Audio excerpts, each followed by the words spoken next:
It's Friday, Feedback Friday, the feedbackiest day of the week. Ha! Hello, everyone. It's a live Feedback Friday. And as usual, I am just going to talk to yous until I get the chat built up. And I should actually open the chat. That would be a good idea to actually see all the peoples. We're going to pause that. All right, people are already here. Oh, wow. Okay, that was fast. Thank you guys for being here so quickly. Welcome. Okay, are we gonna do Mountain Monday breathing on Friday? We can do that. Okay, everybody in the chat, let's do Mountain Monday breathing. Breathe in. And out. And breathe in. And out. Okay, that's what we do on Mondays, but people seem to really like the breathing, so we can do it. Sorry, I started a little bit late on this. I said I was going to do at noon, but as you can see, this is a new setup with my Thundercats behind me. You can see Mumra right here going, "What's up?" And so I finally got like a proper computer desk with a proper like rolly keyboard and all that stuff. And we don't need the iPad here. But it didn't quite want to configure right away. So people are already talking about farts in the chat. That's why I'm laughing, because farts are hysterical always. So I wanted to do Feedback Friday live this week. Oh gosh, somebody knows about my Thundercats matzo ball song. Okay, for people who don't know what this is, I make my own matzo ball soup from scratch. I know, stereotype, right? But I have a song when I'm actually, because the process of putting the matzo balls in the soup is kind of disgusting and also a little bit dangerous because you're dropping a goopy mess into hot soup. And so I have this song I'm doing while I'm rolling, because matzo balls are basically matzo meal, an egg, and then spices and some water. That's pretty much it. It's mostly egg. And so you can imagine you're handling like raw egg and goop. So I sing this song, matzo balls are on the loose. Matzo balls are loose. Hear the chicken, feel the boil, get into the soup. Matzo, matzo, matzo, matzo balls. And that's what I do. I actually sing that while I'm making matzo ball soup, and the cats look at me like I'm cracked because cats are smart. But oh, hey, Kieran from Ottawa's in the chat. Oh, my Tigger shirt is doing something funny. Oh dear, it says Tigger, guys. Tigger. Oh dear. Thank you for letting me know, because yes, people get up. See, it says Tigger. I wore this because of what's going on in Florida right now. This is from, it's Pooh Bear with a tiger. And it says, "Tigger, is that you?" I got it at Animal Kingdom. And, you know, people are, yeah, I am too white. I know. It's my monitor. But yeah, so tangents. This is the amazing thing about chats. But it's the monitor. Here, I'll show you. So we'll turn the brightness down and I will start to look more human. That's at 12. That's how bright this monitor is, because I'm not at my laptop this time. I may actually have to sit way far back, although I can see this okay. I'm just really pale, guys. There's nothing I can, oh yes, I do burn in the sun. A Black Alice figurine. No, they're Thundercats. The one back, it's inverted on my monitor. The one, this one here, this is the one you're talking about. That's Palmyra from Thundercats. These are all Thundercats. And then there's some, yeah, that's better. Okay, good. What did Florida do this time? Oh, it was a Category 1 hurricane. It's a tropical storm now, but it passed over Florida last night. It's around South Carolina right now. It apparently may go all the way up to New Jersey. So it's it's serious. And okay, we have our first question. We have our 2 questions. Will I be at Fan Expo this weekend? No, because I only go to Fan Expo if hello Momo, if I'm working, and there was no reason to do it. And I shot there last year for Agents of Cosplay, and come here, Momo. Momo, come here. Yes, honey. Come on, Momo. People love Momo. There's Momo. So yeah, Fan Expo I only go if there's a reason to go, because a weekend pass is $125. Ouch. So oh, so you don't want to, okay, you want to be held like this. All right, Momo, there we go. But yeah, that's why I'm not going to be at Fan Expo. I prefer to sort of go and then not go and then go back so that it's fresh, because if it starts feeling like work, then I don't want to be that cranky person at a convention where everybody's having fun and I'm the one going, oh, it was better last year, it used to be so different and all that stuff. That's why I stopped going to San Diego Comic-Con as well, is it just became too big, and all the friends I had down there were pros, and it went from, you get through the day to go drink at night, and everybody was like, drinking. And then the last year I was there, it was drinking. And so it just wasn't fun anymore. And now with Skype and Facebook and all that stuff, there's other ways to keep in touch. So spending $3,000 to go to San Diego Comic-Con just didn't make sense the same way. Oh, wow, we have to get lighting. You can see where the light from the monitor stops. Okay, work in progress. Somebody asked about the YouTube whole advertiser friendly thing. A few people asked me, have I had videos demonetized? What do I think about it? Yes, I did have a video demonetized. I had a video on suicide prevention for veterans with PTSD demonetized because I got the notification saying this is not advertiser friendly. And I'm like, I'm just not going to fight it, because that was the video where you guys gave like $1,000 in a day in response to that video, and that was the whole point of it. So I didn't really care that it was demonetized. The point was to make money for that charity, and which I'm not affiliated with. I just I interviewed them as part of the PTSD series I did, and so I got the mailer. And then a friend of mine was doing the what's it called, 21 kill, something like that. But that's where Momo and I did push-ups, because 21 veterans die by suicide every day, apparently.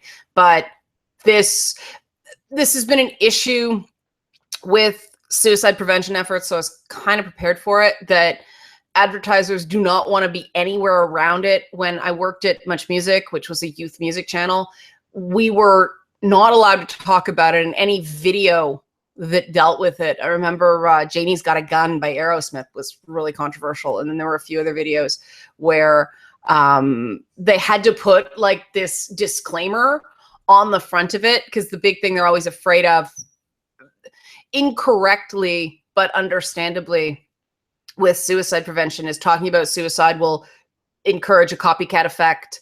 And so they don't want to talk about it because they don't encourage people. But if we don't talk about it, then we don't talk about the issues surrounding it. And I think those are really important. And so I'm going to keep doing it. There are far bigger issues that I'm dealing with right now, career-wise, than potential demonetization, because I don't swear. I don't cover a lot of drama. I swear very infrequently. But I mean, all the things that sort of are not advertiser-friendly. And that doesn't mean I agree with it. I would have preferred that YouTube just did a attack ideas, don't attack people thing.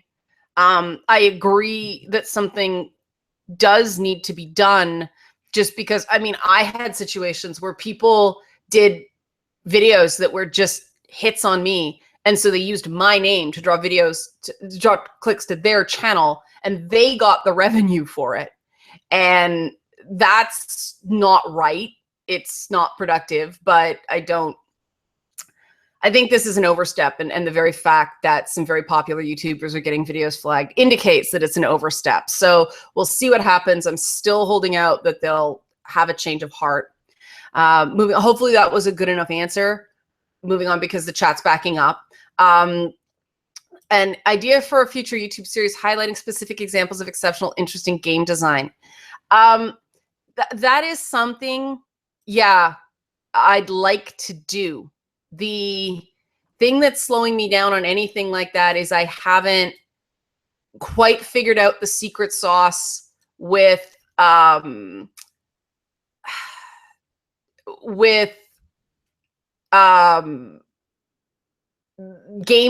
videos at all. I thought I had it figured out. We did one last week and it did okay. And then the Halo Wars video was really healthy this week because you guys rightly suggested to me that the titles may be a problem. So I did a different approach to the title. And the Halo Wars video did super awesome good. I'm like, yeah, I figured it out. And then the Dead Rising video did not good. And then the We Happy Few video did better than the Dead Rising video, but still not great.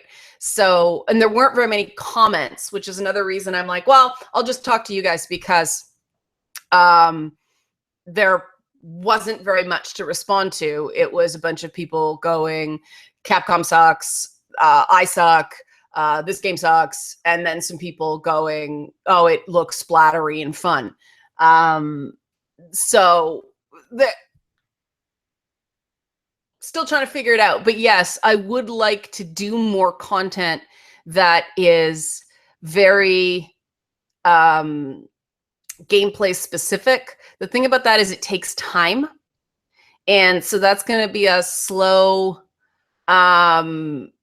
shift into figuring out what works, because yes, it's something I'm interested in, but the social things surrounding games seem to draw in more numbers right now than the hardcore gameplay mechanic stuff, which makes me sad, but we'll work on it. Hopefully that's a good enough stuff. There's a whole bunch of stuff in the chat right now that I'm gonna blow through. It always makes me sad. Somebody says that Boogie2988 had a video demonetized. It always makes me sad when anybody is mean to Boogie2988, because that dude is just a teddy bear. But moving along, I have no idea what H3 is, sorry. But YouTube makes a lot of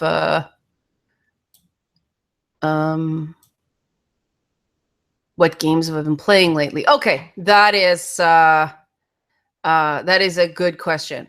I am waiting for the PC patch for Deus Ex before I play that.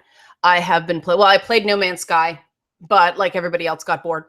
And I was playing that little RPG game, which was surprisingly fun. But yeah, if you go back and check out the videos for this week, you can see that Dead Rising video was actually captured gameplay. It wasn't B-roll, and that was really cool. That's the first time I've been able to actually capture my own gameplay at the event, and I was really happy about that.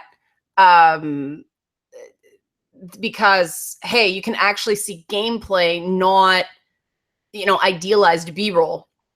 And then We Happy Few, obviously we just shot the screen. And let me tell you, having hands-on with that game, I am much more excited for it. And being able to talk to Guillaume Provost from Compulsion Games,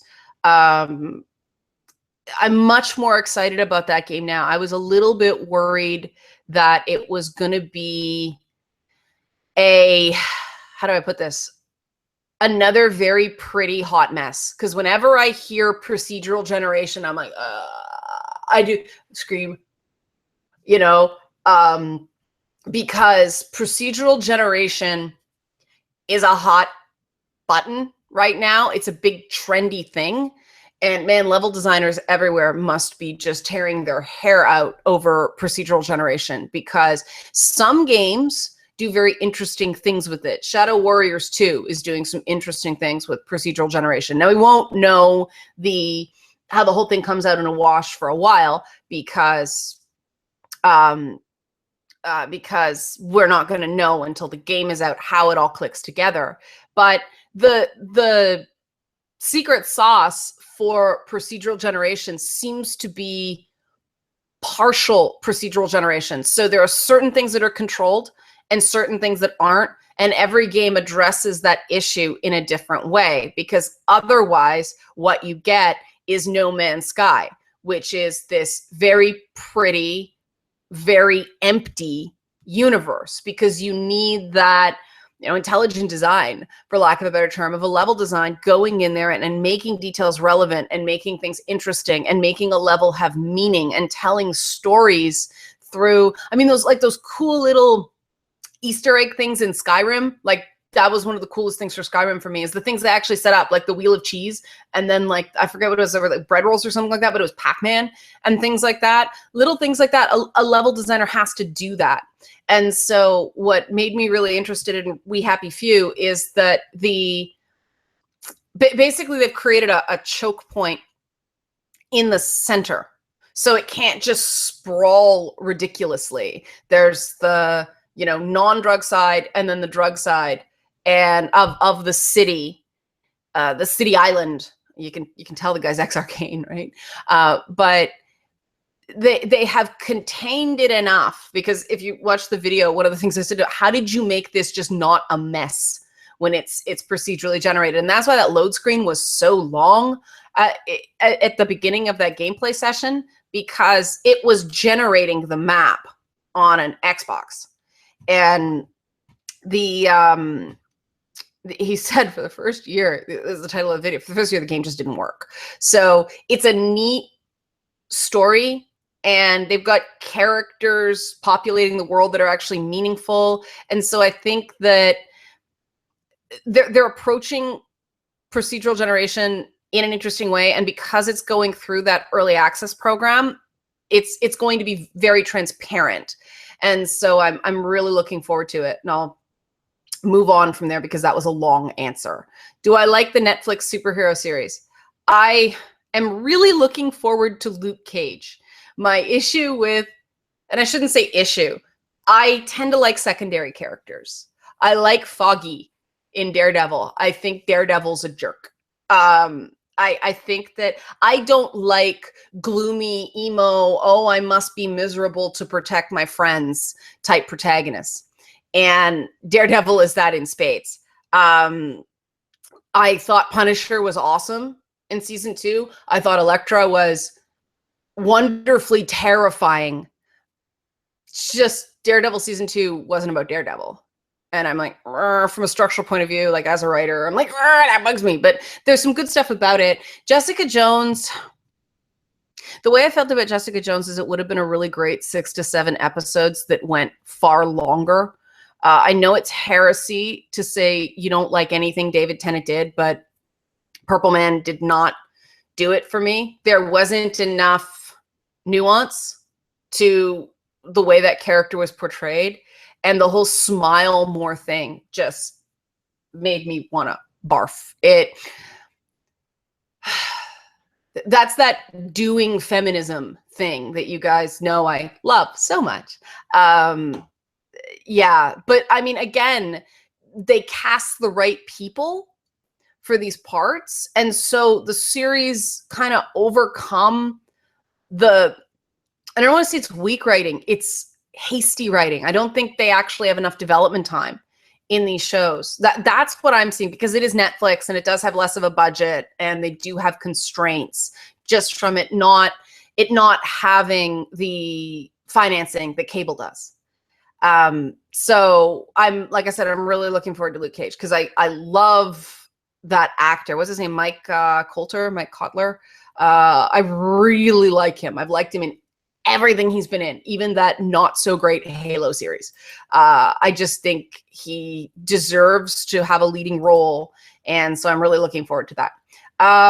Yes, I am working on a follow-up with Nelson Blake and Brian Edward Hill. Those guys are the bomb, and they've got Romulus, their book, coming out.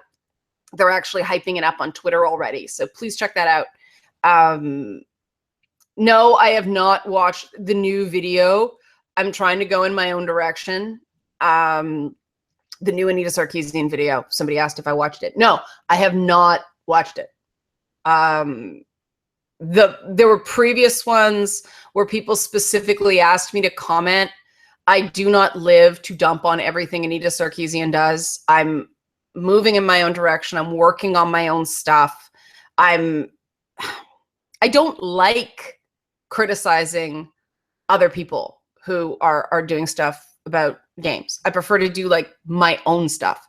I only get involved that way if I feel like it's actually harmful and I don't feel like the new videos have had the impact that some of the new ones do. I mean, at this point, cultivation, womenist class, sex negative approaches, games have tried it and it hasn't worked. And so I think we've gotten a verdict on that approach. And I'm developing my own methodology through Gamer's Guide to Feminism. And I'm working very hard on finishing that. It'll be not next Tuesday, but the Tuesday after, because I'm really, there's a lot of research in terms of trying to find data on certain things that's been harder to get than I expected. I thought it was there. And then I don't know if you've ever done this. You think a study says one thing and then you go back and look at it and go, oh, that's not actually what it says. Okay, back to the drawing board, need to rework this concept because no, wrong, whoops. So yeah, that's what I'm doing. Whoops, come on, mouse. I just lost the chat. There we go. Okay. Interesting. Other YouTubers have said that developer interviews is not as popular as their own commentaries. That's what I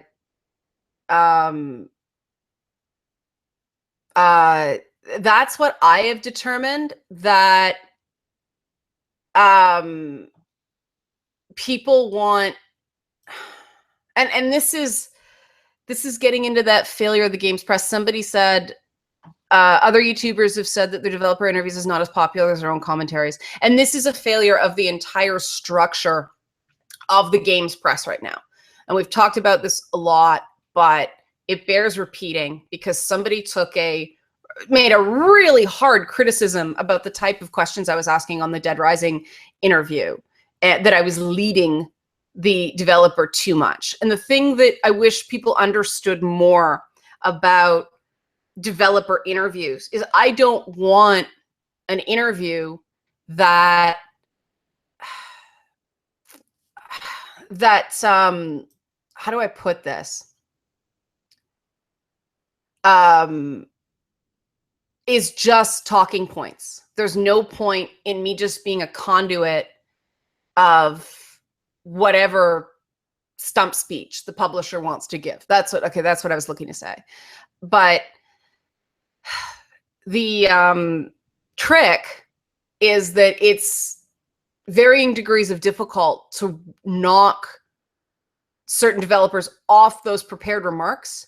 You'll notice sometimes that no matter what question I ask, they jump to prepared statements. The great thing about Dan Ayub from 343 is he was just so excited to talk about Halo Wars and to talk about RTS and to talk about Isabel and all that stuff, that he wasn't just saying prepared stuff. But I think that might be because he's been at that company for quite a while now. And maybe he has some job security. He's not as worried about going off message. I don't know, but he was really forthcoming. And I mean, Guillaume Provost from We Happy Few was also very frank. He wasn't, because they're a smaller studio, they're not, oh, we can only say what our marketing people say we should say, and that's it. But other developers are especially since more and more at those events, you're talking to producers instead of lead level designers or creative directors or people like that. And what's the difference, you may ask? Well, a lead level designer is actually somebody who had to go in and figure out how to make a particular aspect of the game work. I wish there were more combat directors at game events. That was a great moment at E3 when they showed off the new God of War, and the combat director was right there from Sony Santa Monica. She happened to be female. And so I got to go over and, you know, just shake her hand and say, hey, really great work. Because those crafts people don't get the victory lap. I feel like they should. And they're the ones that really get excited talking about how the game works. And you don't get as much access to those people. And it's a bummer because executive producers are so high level that they actually don't know any of the day-to-day struggles that went into, oh, this item just didn't work. This vehicle broke the whole game. Those really awesome stories that I love, and I'm sure you love. You don't get that from senior producers, executive producer level. You get that from the people who actually go in and build the shit. And so that's a frustrating thing, and it's something I'm constantly trying to overcome. And I find that if you can just get the developers, these producers, excited enough to go off message, then you get something useful. And so if I seem to be asking a leading question or I seem to be doing hype machine, that's why I'm doing it. Again, long answer, but again, process. Sorry, I'm jumping. A lot of people had problems with the stream at one point, it seems. Patch for Mission 16, do you mean Deus Ex? I haven't played the game because Deus Ex should work fine now. Okay, cool. Galactic Civ 3, maybe. Dead or Alive Extreme 3, they never sent me a review code, and I was really bummed about that because I was actually looking forward to reviewing that game, but they never sent it to me. Really, it's the lighting on Deus Ex that's the problem? Jeez. Did I ever see the Heat Street article that quoted your Gamer's Guide to Feminism video? I don't believe so. I didn't. Maybe somebody showed it to me and I don't remember it. But no, this is not ringing a bell. Please tell me more. Do I ever play any tabletop games, RPGs, or board games? I used to play Dungeons and Dragons. The problem is my schedule now is so messed that I am a bad weekly gaming group person. I miss them too much because I have very little control over my schedule. And I liked it. The problem with RPG groups is that it's guild drama in the real world. And so there was a lot of guild drama. White Wolf game group drama is, for whatever reason, way worse than Dungeons and Dragons game group drama. And there was a lot of game group drama in the White Wolf group I was a part of, and that's why I stopped playing Vampire the Masquerade. Tabletop games, I really wanted to get into Settlers of Catan, but I play so many video games that the setup is like boring. The video game, it's like install, go, boom, yay, load time suck. So video games have kind of ruined me for board games. I do play them occasionally when I can. I'm just not very good at them because I don't play them a lot. I recently did a video about how one of my cats was feral and it took me a long time to get used to it so I could pet them and not get scratched. Has it ever occurred to you that this also describes your relationship with Gamergate? And if so, are we now one of your cats? I got into a lot of trouble making cat and dog jokes in that sphere. So I'm going to pass on that, but good observation. I like that. That's poetic. Procedural generation graphics in the Xbox 360, but procedural generation in the Xbox 360. Yeah, procedural generation. A lot of people are talking about procedural generation now. Procedural generation is the reason I didn't finish Diablo 3. Going through. Yes, other people love Foggy. That's exciting. Oh boy. When Dishonored 2 comes out, can you discuss how Arcane hands gender in the games? Yes, I really want to tackle the Dishonored series when it comes to gender and character and all that stuff, because I think that there's been a lot in the analysis so far of the regicide of the Empress being violence against women. I think that's actually quite I don't know, I'm reaching for words today because I'm tired, but I really think that that's missing the point. It's an assassination. And yeah, there's what I found so interesting about the original Dishonored was that it was almost a female gaze mechanic, in that you played that game aware that you were being watched by Emily.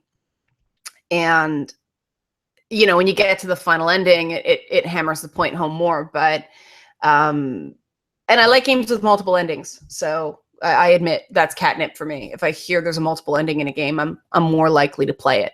But yeah, there's so much that is just so good about those games that it's one of those series like Saints Row that don't get the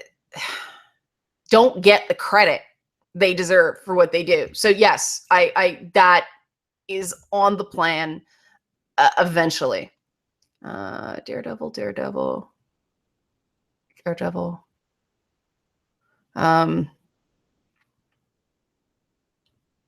I didn't hear about the DOAX VR controversy. I think I can guess what it was. VR community is this thing that the games industry is struggling with, because the studios are terrified of blowback. They're terrified of negative press. And so I think my personal opinion about the games industry is it is cultivating negativity through a vacuum. So instead of getting out there and setting their narrative, because it's a lot like politics, right? If you're not there, the press and your opponent set the narrative for you. If you're out there, you're actively contributing to something. Now, if you screw it up, that's a problem. And people, the games industry right now is taking sort of the Hillary Clinton approach of don't say anything so you won't make mistakes and there's less for them to chew on.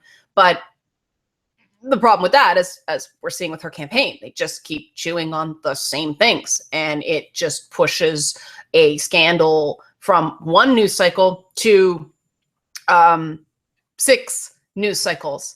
And was it, I think it might have been John Oliver that talked about the fact that, and I could be wrong about this, but that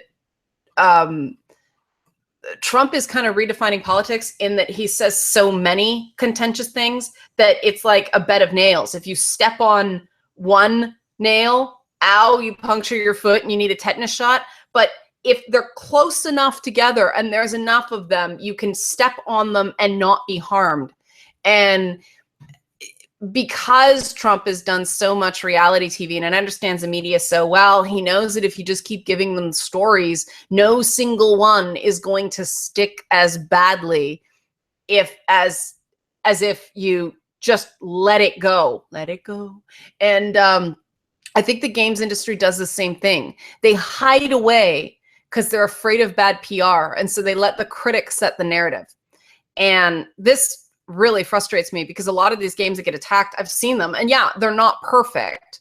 But what isn't done very effectively in games marketing is they don't set expectations, because like everything's gonna be awesome. And then people get the game and there are obvious problems with it. Instead of presenting to gamers, this is what we're trying to do. We're trying to do this really well. And no game can be all things to all people, but this is our vision. And I find I enjoy games a lot more when I go in with reasonable expectations. And that's what the review process is supposed to do. But let's face it, first of all, pre-orders completely short circuit the purpose of reviews. Reviews are they get very low traffic. People just don't read reviews. And then the ones that do get traffic are the ones that are controversial and say dumb things, and they're more like an op-ed as opposed to a review. So again, the consumer's not being informed by the current paradigm, and we're going to have a whole fresh wave of that with VR. Yay. I'm so looking forward to it. Sarcasm. All right. So let's move on. These are good questions, guys.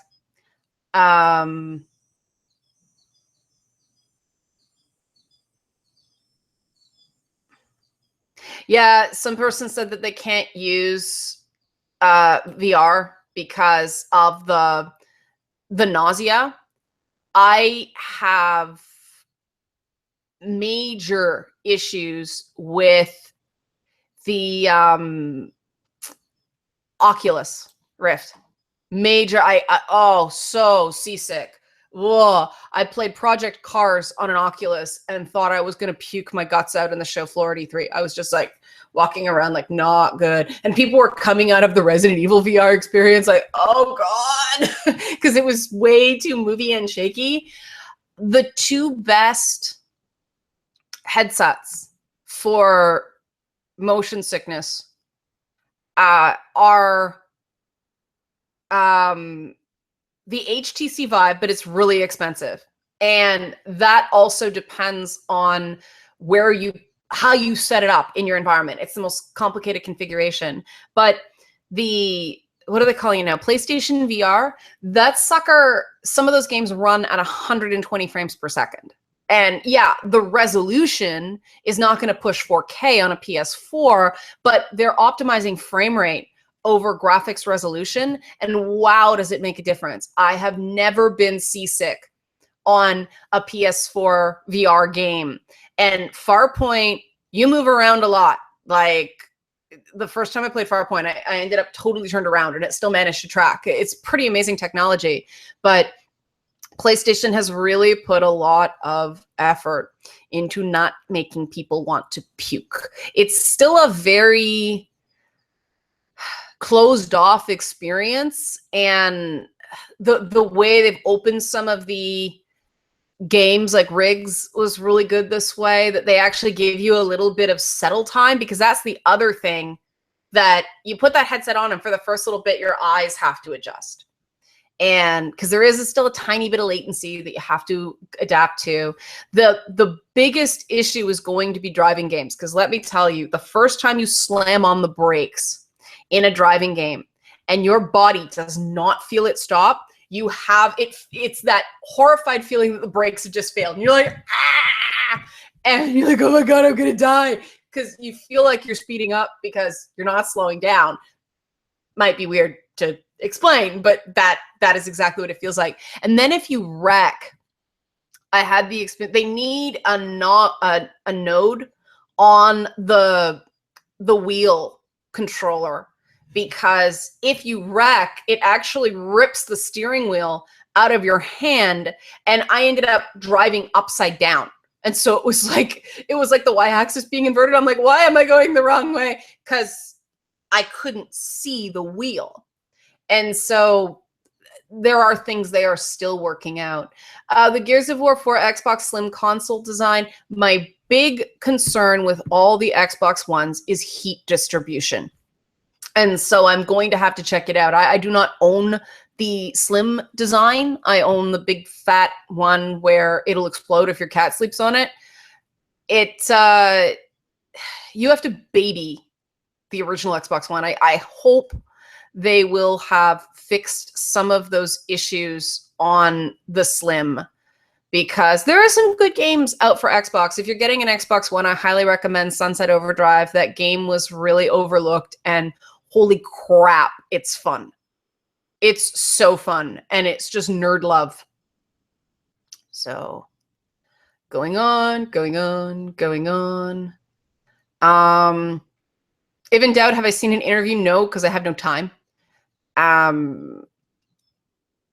Yeah, all these things about this idea that any media, somebody said about the VR controversy, that VR fantasies will cause people to sexually assault women in real life. If you haven't done so, check out my video on cultivation theory. in the Gamer's Guide to Feminism. I believe it's on the playlist, but it explains it all there better than I can do here, because I was able to sort of write it and make it really concise instead of babbling the way I do here, because I want to say all the things and be accurate. But it's if it was a TV show, there'd be a basis for it. But games, anything interactive, is all about choice. And the minute you implement choice, you short circuit conventional cultivated effect theory. We need to actually do long-term longitudinal studies, because I mean, we have studies in television spanning 10 years. The longest one in video games, I think 3. It's in the video. But cultivated effects happen over time, and everybody goes, oh, primary and secondary effects, blah, blah, blah, blah, blah, blah. You can't get any data that's going to settle anything from a study with like 150 people that was conducted in an afternoon. That's the shortest thing I can comment on that without seeing it. Why won't you scroll? Damn it. Sorry, the chat's messing up.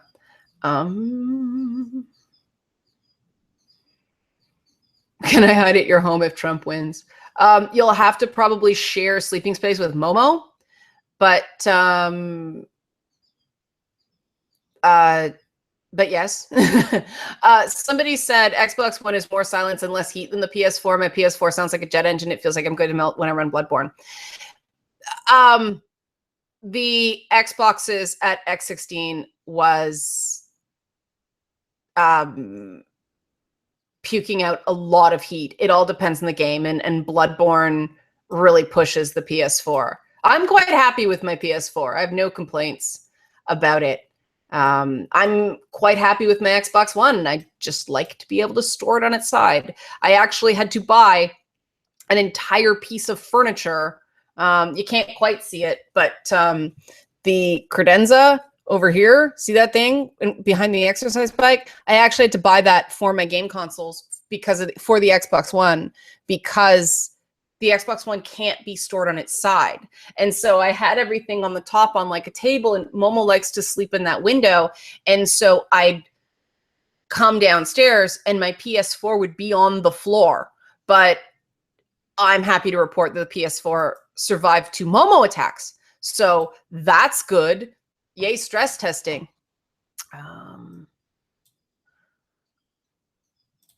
Okay, I had to bleep the more comments below thing. Yeah, it's somebody said, yeah, 2 Gears questions answered in 2 Leanna live streams. I'm a big Gears of War fan, and I'm really disappointed that they didn't have as much going on with Gears 4. Unfortunately, the marketing seems to be with Gears 4 that they're just giving it to the big sites and the rest of us can go screw ourselves. And that is really disappointing, considering the game is made in Canada. I had hoped they'd have a bigger presence at the Canadian game event, but all they had was multiplayer. And, you know, if you haven't had hands-on like that, but it wasn't exactly packed at the press event. There were a lot of monitors open because people were more interested in the stuff that actually gave you a meaningful sense of the game. And, you know, Gears 4 gave IGN, like, what, the first, I don't know how many minutes? And, well, that means IGN's going to get all the traffic. And by the time the rest of us get our hands on it, everybody's already seen that content. So, you know, it's this thing where you have a choice of not cover big games or do it and just overact and you know, be an asshole for 20 minutes for gameplay to get some entertainment value out of an opening sequence that everybody's already seen. Or you have to line up, get the game at midnight so you can play all night to get far enough ahead to show people, but then that's spoiler content. So the PR people are really making it so it's very adversarial and very frustrating instead of working with us to, you know, because, yeah, somebody may watch something on IGN, but are they going to buy? The nice thing about this channel is you guys are awesome for engagement. Like, I may not have hundreds of thousands of subscribers, but there's a lot of people who watch everything, which is really powerful, which means somebody giving me a copy of a game, that's going to sell some games, right? So, and of course, IGN is going to sell some games, but it's a different model. And man, it is a real bummer to see the hobby and art form that I love becoming so corporate and becoming marketed like films, because man, film marketing is brainless. And I know I did some consulting. One of the things I did consulting on was the Need for Speed movie. They didn't like any of my ideas. And then look what happened in the movie. Should have listened to me. So here we go. There's a Paradox game sale on Steam right now. Oh, sweet. I love Paradox. Will I ever make a video about cucks? Please do. It would be funny. I hate that word. I really do. How do I put this? Well, let me think about that and answer another question, because I had to jump down for the chat. Do I plan to publish my Gamer's Guide to Feminism on paper in some form? Yes. I have to figure out how to do it, because when I went back and looked at it, I'm like, this is going to require, because they were written to be videos. So to just put them on paper, there are references that won't make sense. You know, those moments where I'm like this and this, it doesn't work the same way. Talking about like Voldo and showing a picture and describing Voldo and all that stuff isn't as effective as being able to just point to a picture in a video. And so there will need to be some restructuring. And I mean, in a book, citations become more relevant and all that stuff. So ideally, I'll figure out some magical way to make a lot of money so I can hire a research assistant, and then we can work on something like that together. That's the long-term plan, because yes, it would be great to be able to have some of that stuff on paper. Now, back to the word cuck. Here's the thing about cuck. That word originally comes, you know, I know it's not what it means now, but the origin of the word is cuckold. And I personally cannot stand the word, because the whole thing, you call a guy a cuck, you're actually insulting the woman in his life. That, oh, you know, she's a dirty slut who cheated on you. You couldn't control your woman. It's just distasteful to me. It's a whole manner of thinking I don't want to be a part of.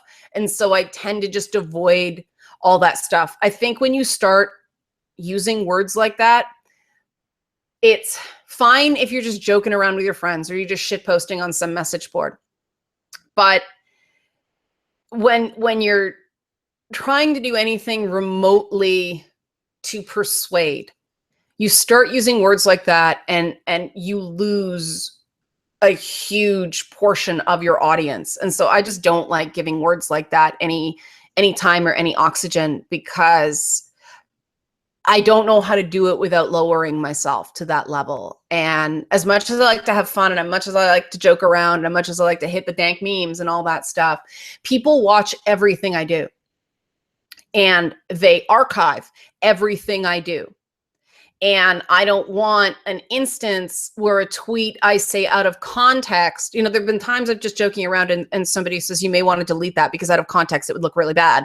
And I realized, yeah, that's what people do. They strip the context out of my tweets, and then they run apparently to my former editors and go, look, blacklist her, she's horrible. And then I lose work. So unfortunately, I have to be careful, which sucks, because it means I can be less off the cuff. I have to be more careful with what I say, but nature of the time we're living in, right?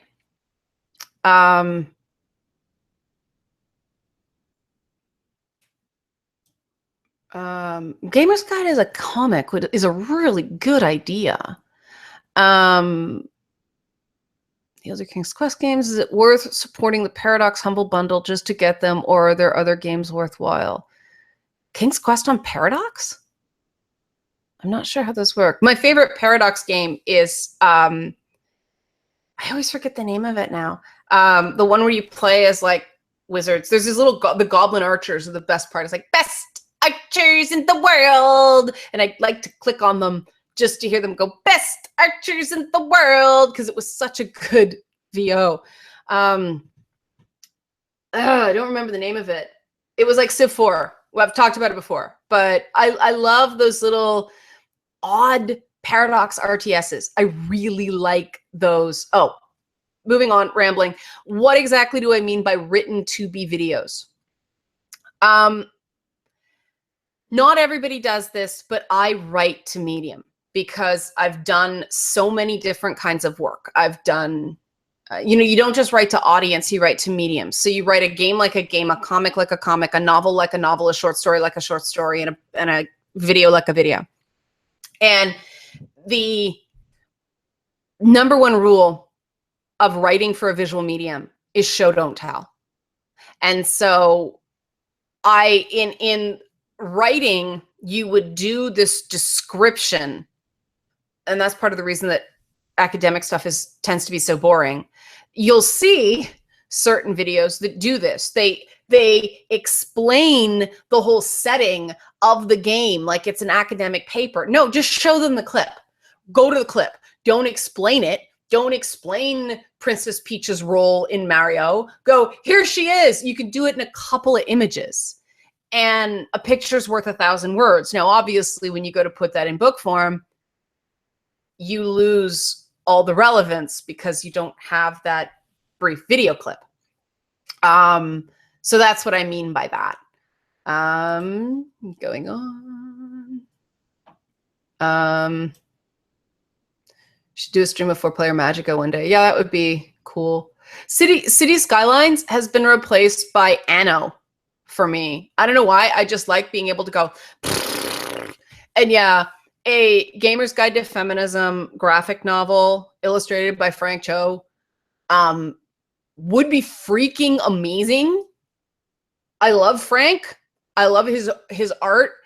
He actually did a cover for me in an unpublished comic book. I did like a couple things, but haven't been able to find a publisher for it, and I can't afford to publish it myself.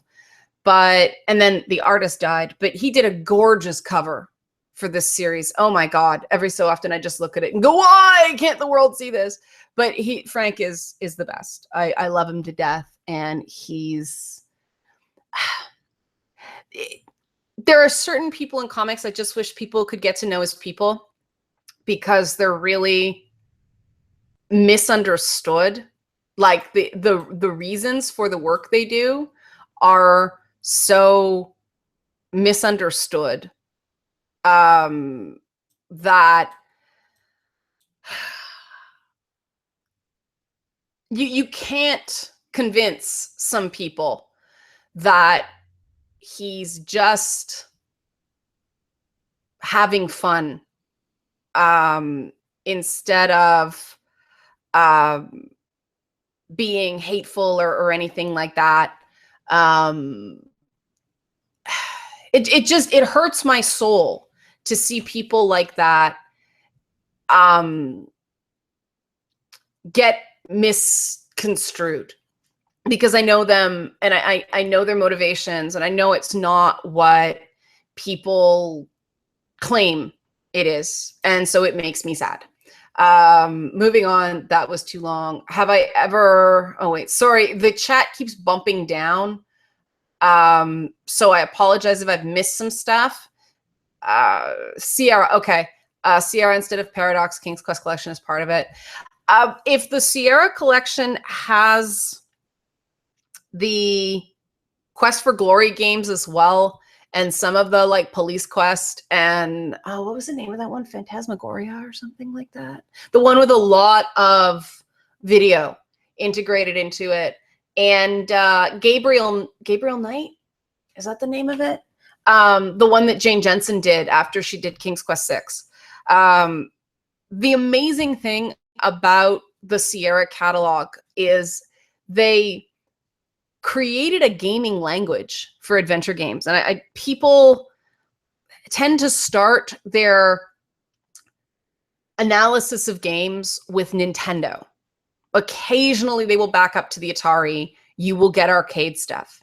But the origins of narrative storytelling in video games came from those adventure games, going back to things like Zork, you know, in the 1970s. The basic way that adventure stories were laid out started there and have changed less than you'd expect. You may want to get walkthroughs and just sort of blow through the puzzles, because the whole idea of those King's Quest games was that they had to last a really long time. So, God, I remember that first King's Quest game, we'd get stumped and I'd go to school and my mother would go to work and no one would know what I was talking about at school. So I couldn't get any help, but my mother worked in the faculty of science. So there were a ton of nerds around who played these games, and they would swap hints.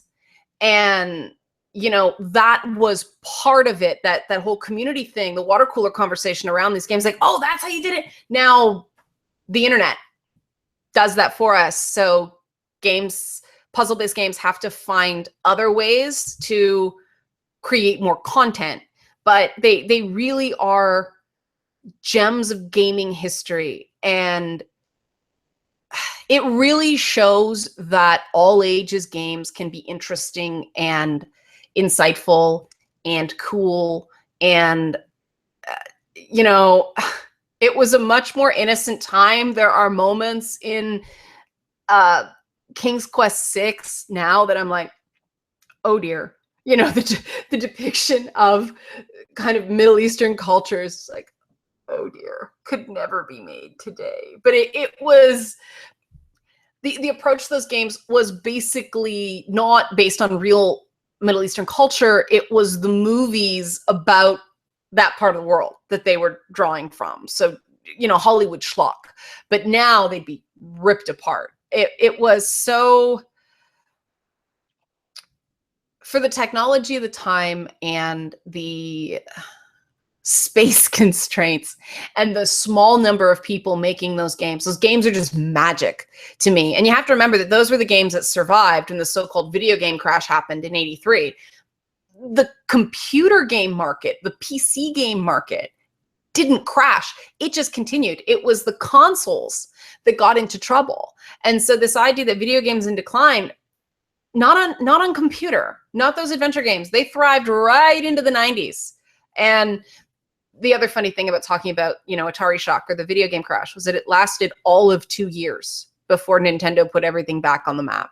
So all those, and that put that fear of God into the market. There's always going to be another crash. And so everybody's cautious and everybody's scared and publishers are afraid to take risks.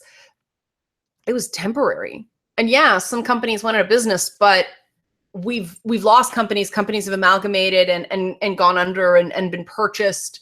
I mean, remember when Eidos and Midway were independent organizations? I mean, Midway was huge. Midway made like they published arcade games and pinball machines and things like that. Now all the properties got sold to Warner Brothers. It happens. And so you got to be smart, but you can't dodge risk to the point that you make things boring, because that's a great way to, you know, ensure your demise. Will you ever expand the content here into tabletop gaming? Asking for a friend. Okay, Brent. Yeah, if I can figure out a way to do it right. There have been some games I sampled. The real tricky thing, I try to thread the needle on this channel between being entertaining and informative without being masturbatory, for lack of a better term. I don't want this to be an ego channel, right? And so figuring out a way that's actually some sort of consumer advocacy is important to me. And so, you know, I tried to do some things with board games down at E3. It's tough because they're not as immediately visual as a video game is. That would be a multi-camera shoot. And I'm experimenting with some technologies, trying to figure out Wirecast, things like that, trying to get multi-camera things going. But yeah, it's possible. Every time I buy a bundle, yeah, you can still set Humble Bundle. You can still set the amount that goes where. I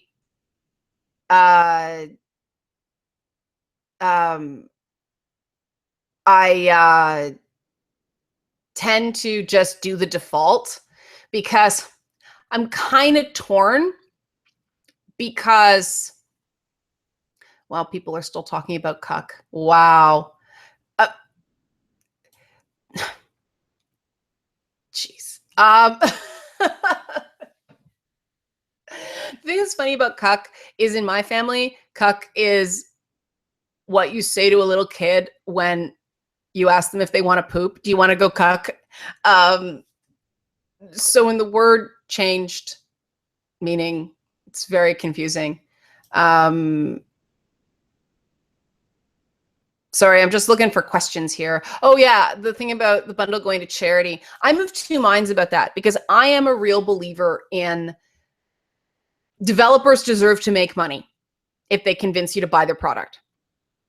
And so, yes, it's a charity initiative, but I like the developers to get a little bit too. I don't think they should be getting nothing. I don't think that it's a bad thing to give the developers something for their product, because a huge problem that all content creators face in gaming right now is this idea that you should love it so much that you do it for free. Well, that's just not realistic. You need money to live. And that doesn't mean that people have to be millionaires, but people can't do their work if they don't have the finances to do it. And so I don't have a problem giving the developers. Now, I'm not saying that if you want it to be 100% a charity donation, that you can't do that. You go right ahead. But you got to support those people who make the games. And I don't think that we do a good enough job. And I'm saying this a lot. We don't do a good enough job as the games press informing people about the actual costs of making games and why it is important to pay for games. And I love the Steam sales too, but if no money goes to the developer, then they can't go on and make another game. You have to pay for it. Somebody said, is Nintendo to blame that gaming culture is a boys club because they marketed specifically to boys? It's not Nintendo's fault. And I touch on this in Gamer's Guide. They didn't actually market to boys. They marketed to families. It says right in their initial literature with ROB the Robot and all that stuff. It was families, the target. They had to pick what side of the toy store they were in. But back then, they were very much, because of the Atari crash and nobody wanting to touch video games, they had to market, this is a toy that plays media. That's why they put a robot with it. And the US toy stores went, oh, it's a robot, it's boys. So I don't think it's fair to lay that at Nintendo's feet, because then, of course, I mean, I was a Sega person. I know, nerdy, but I was like, better graphics. And I was big on games like Wonder Boy, and I loved Altered Beast and Gangster Town. I love the Sega. But I look back at it now and go, yeah, those were very much more overtly guy games. They didn't have the pink and the color scheme that Nintendo did. Altered Beast certainly didn't have that kawaii style. Altered Beast was an awesome game.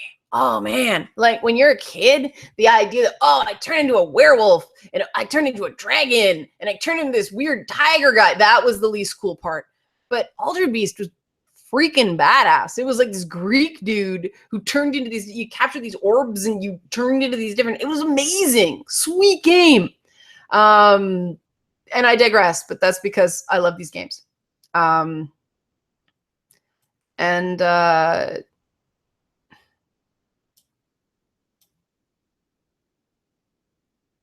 Sorry about the delays. I'm reading. Oh, where do I stand? I get in trouble every time. Oh, before I address this, I'd love to go on the Rubin Report. I cannot get them to contact me. I'll leave it there. And I talked about the YouTube ad drama off the top, Yvette. You can watch the beginning because people will get bored and leave if I go back to it. Where do I stand on the lack of demos in the modern era? I had a developer from Payback to rip 16 strips off me for this, but I'm going to repeat it. There is a lot of reasons that developers give for not producing a playable demo. And they are right that a good demo does not mean a good game. The example that's cited a lot is the original BioShock, where there was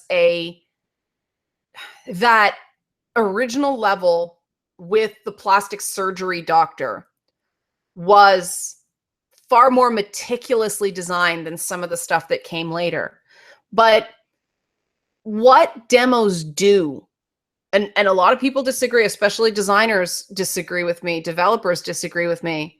The alternative to my perspective is it costs money, it pulls somebody off the development of the rest of the game. It's a distraction. But to me, that's like saying, oh, we're not going to give test drives for cars anymore because then we have to take a car model that we can't sell for full price because it gets used and people wear it down. I think there are certain things that should just be costs of doing business. And it's funny that the indie studios have to develop demos because you can't get a Kickstarter funded without a playable demo, which is a giant gaping hole in the funding model right at the beginning of your process, which is really frustrating to me. I wish there was a mechanism where people with a good idea could get funding. That's what I'm stuck with. You know, I have ideas for games, but I don't have the money to make demos for any of them because I am a designer, I am a writer, I don't do code.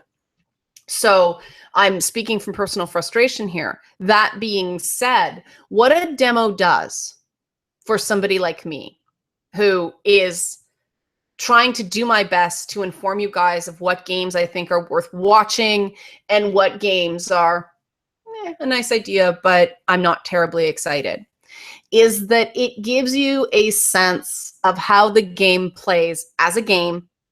And yes, it's just a snippet, but it's an interactive experience as opposed to experience as a game as a movie. And the game recently that just reminded me how important demos are was Recore. I couldn't give less of a cuck in the poop way. I couldn't care about Recore until I played it. Because when I saw the trailer, it's like, oh, it's a pandering game that's like Hunger Games with robots. And it's just a typical brown hair McNormal chick, brown hair non-threatening chick, young ingenue, who's non-threatening and a strong woman because, oh, she's small, but she's mighty. And, oh, girl power, but not too much because that could be aggressive. And we have to be modest, modest dress, modest dress. And I was like, right. But then I played it. And all of a sudden, the design of the character recontextualized for me. Okay, she's small and lithe because she spends a lot of time off the ground. Now I get it. Okay, the character design now makes sense for the mechanics of the game. It doesn't just feel like a pander to female audiences. It's a core platform puzzler with combat elements. And the combat elements I'm not sold on. You match the color of ammo to the critter you're fighting. And it seems like it makes it more interesting. It's mechanically it's no different than switching between a shotgun or a rifle. But all it really does is changes the color. So I'm not sure about that. But the actual puzzle platforming parts, I fell in love with it. I just wanted to play more after I played it. And it took me from meh to, all right, this is something I can get excited with because now I understand it as a game. The same thing happened with We Happy Few. I had to really put on my professional hat with that game because I am such a sucker for all the source material on that. I love Brave New World. I love A Clockwork Orange. Read the book. The movie's beautiful, but read the book. The movie is like half the book. I'm not kidding. It like stops halfway through the story. You know, Brazil was a major influence on that. I love all that stuff. And I had to tell myself, Leanna, it's a game, not a movie. It doesn't matter how pretty it is if it plays like crap. And then I played it, and you know, the pointy stick and the ability to choose right from the beginning whether you censor history or not. Like, you get to decide whether we're always at war with Oceania, but then it ends up being a meaningless choice. And so there was that little bit of, you know, it said something about appearance of choice in game design in a different way that the Stanley Parable did. And I'm sitting here going, all right, this is a game. And the fact that, yes, there is combat in it, but it's not necessarily smart to go around and poke people with sharp sticks. They get angry at you and stuff like that. So I'm really interested in it as a game, where when I was just sitting there watching it, it was like, it looks okay. When I played it, it's like, wow, this is all, it's a completely different experience. And then other games I will play and just go, ugh. I'm not going to throw shade because I only like talking about what I like. But there have been some games where it looks really pretty and then I play it and I'm just put right off of it. And so that's why, that's what's important to me about demos, is they actually treat games as games and they market games as games. They're not selling games as a movie. And that was a really long-winded answer, but I felt like I had to back it up with evidence because people get really mad at me. Like, developers got mad at me, like actually told me off about this. And moving on, this developer did not tell me off. I've interviewed Dennis Dyack in the past. Somebody asked me if I could interview Dennis Dyack. I interviewed Dennis Dyack when I was working on a radio station in St. Catharines.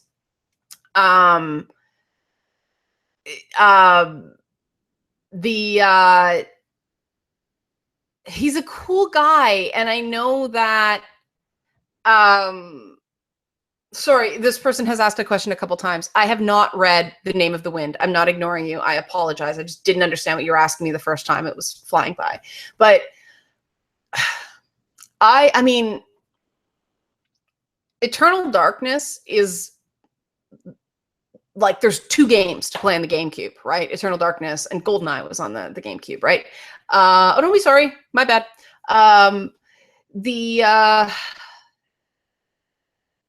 There's a lot of these developers that they get out of developing and they become the guy whose face is in the company. So they're the one that has to go out and get the money. And they're either not good at it or they're too good at it. And GoldenEye was the N64. Okay, I didn't think that sounded right. So obviously Dennis Dyack is capable of making an awesome game, right? Because Eternal Darkness, Sanity's Requiem was amazing. So it's almost like he got so caught up in the hustle that he didn't spend enough time focusing on deliverables, and he had we all know what happened. And he's not the only developer. I mean, we all know the stories, right?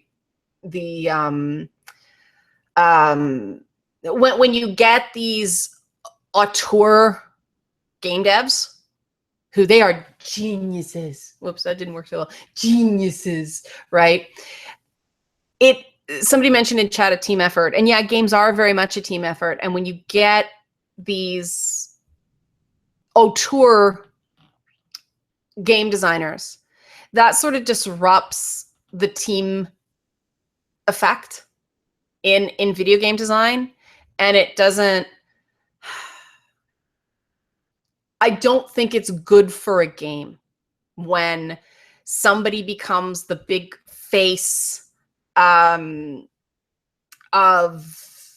gaming and they become this person who cannot be questioned. It's not good because nobody can make even a AA game on their own anymore. Yes, people are mentioning things in the chat. Yeah, you're on the nose, guys.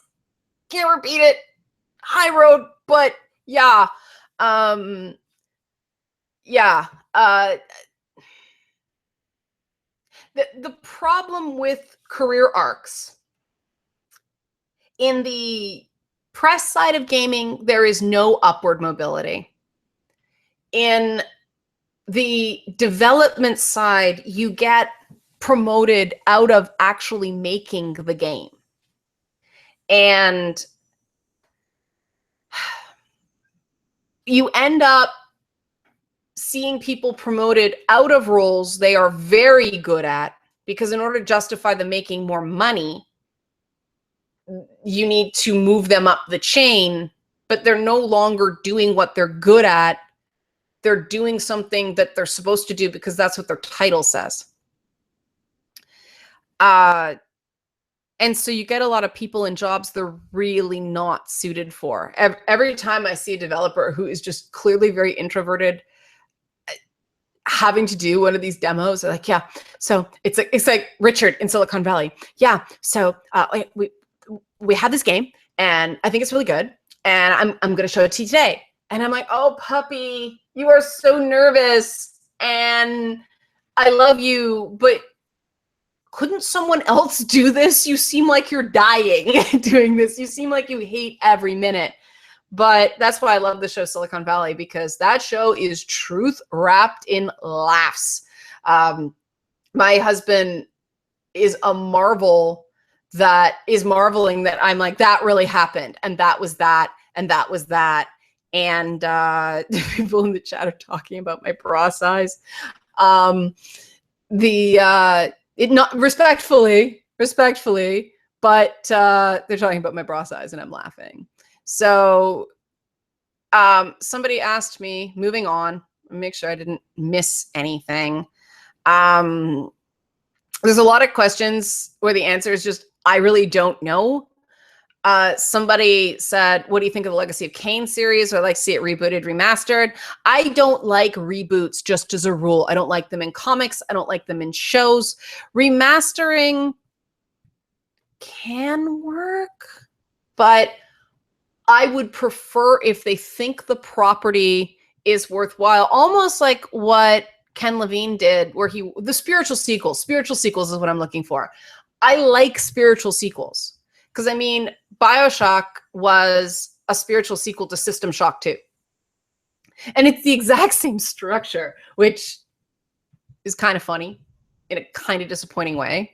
But we got BioShock out of that, right? Instead of just going back to the well, it's just like, George Lucas was inspired by Flash Gordon, but he couldn't get the rights to Flash Gordon, so he made Star Wars, and yay. It's the same thing with games, that if we get stuck in this reboot, remaster cycle, new things don't get made. So that's my thought on that. Do I think developers in the future will sell their game assets on some storefront in future to make... I don't think they actually can. I don't think they can actually sell assets because those are owned by the publisher.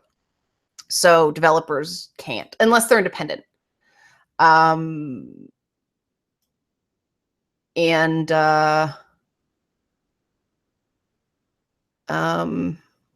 Sorry, lost it again.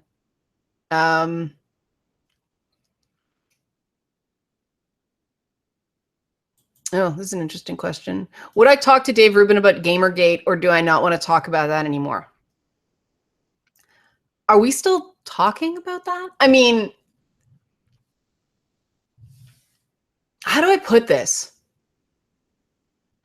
Like I said before, I talk about issues, not people. And so I get into this thing where I'm trying to talk about issues and people like, you're talking about Gamergate. Like, no, I was talking about these issues before 2 years ago.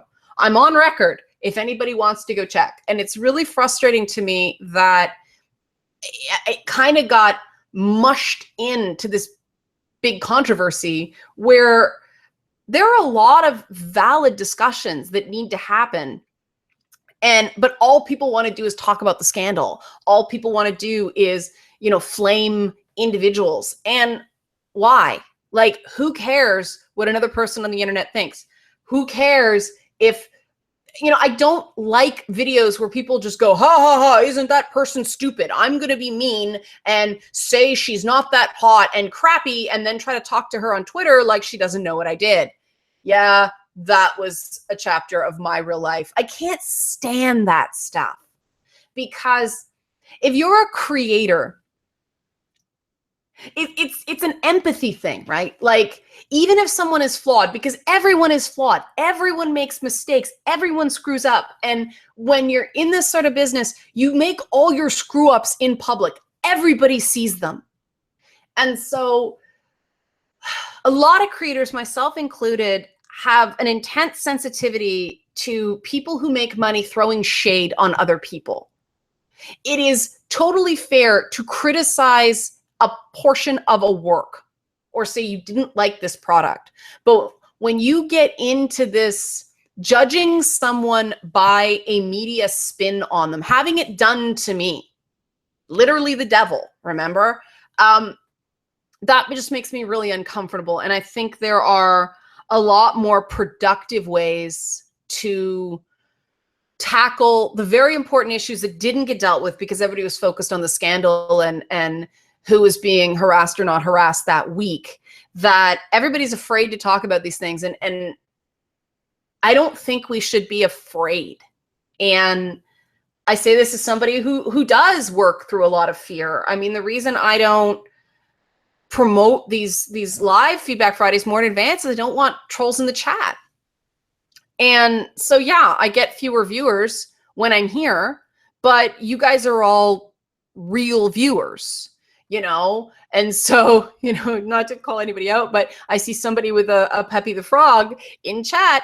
He's behaving himself. So fine. I don't have to go, no, because that's a dog whistle to some people. I like Peppy the Frog. I think that's what he's called. This little sad frog, the frog I saw on 4chan a lot. I don't post on 4chan, but I have seen the memes. Yeah, I can just go, cool, that's their icon. And I don't have to read any more into it than what's there. And that's, I think we can talk about these things without saying and for those wondering, people, this whole thing came up with GG because people were talking about bra sizes in the chat, and I'm a GG bra in some manufacturers. Yikes, I know. The bras I own are made to flatten. But yeah, so I say I'm a GG, and that means different things to different people. And I'm like, well, shit. But somebody, moving on. And yeah, some people in the chat are feeling very strongly about this topic, and I hear you. If you watch the video I did on the thing Van Jones did about, treating Trump supporters like people, I support that 100%. What did he say? Hurt people holler. Brilliant. Brilliantly summarized. Hurt people holler. And I've heard that, I've heard the hollering, and I get the hurt. And yes, my boobs are enormous. Last question that I can manage, because I've set this to shut off at 2 o'clock. How am I feeling about Patreon? I like the concept. I am terrible at shilling that thing, and it's my own fault. I'm a content creator. I'm not a marketer. I'm not a salesperson. I'm not good at sales. I got into gaming because, and I got into the technical side of television because I could combine my love of technology and my creative instincts. But when it comes to sales, I suck, and I'm fully prepared to admit that. Some people are really good at at going, you know, please support my Patreon today. And they do it every video. And I wish I could do that. I am rotten at that, because the minute somebody goes, oh, shilling, or you're a shill, I just shut down. I feel awful, because that, I'm about the work, and I'm naive enough to think that if I do good work, people will support that. I know that's not the way it works, but I want to live in play pretend land sometimes. So yeah, I mean, Patreon's a really good service. They do take fees, and there are some issues community-wise, but that's not a bad idea. Tack on a support my Patreon thing. Thanks, person in the chat. Just do it once, so I don't have to do it every single time. Yeah,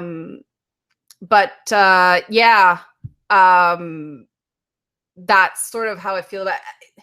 I'm mixed on all this. I think crowdfunding's great, but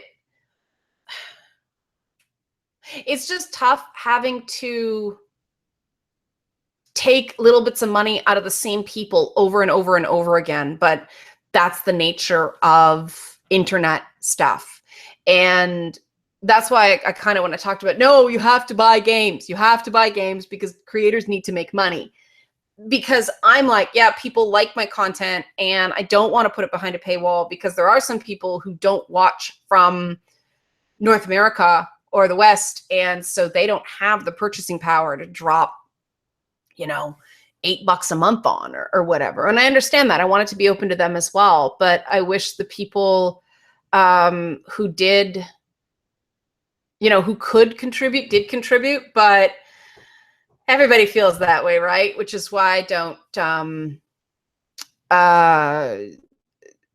which is why I'm terrible at that. But that's sort of a long answer. I'm distracted because I'm watching the clock, because I don't want it to just shut off. But you guys are awesome. Thank you for being totally civil, even though, that's a good question. If it was behind the paywall, how could I watch videos as a dev? Obviously, if it was behind a paywall, then devs would be able to bypass the paywall, because yeah, right?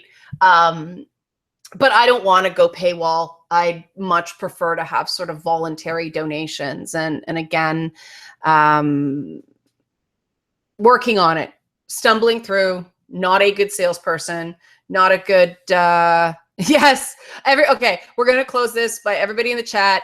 Just say the word cuck as many times as you can. Just get it out of your system. I'm telling you I don't like it, but go ahead and shitpost.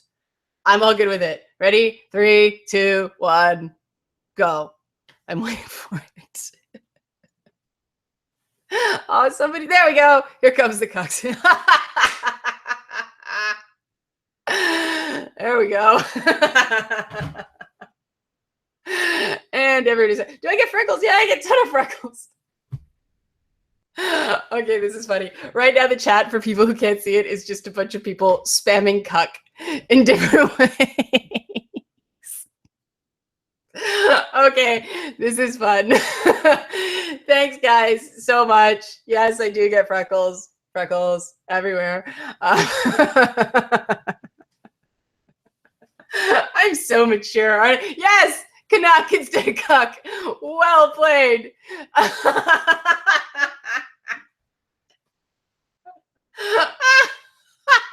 People are getting hit for spam for writing the word cuck.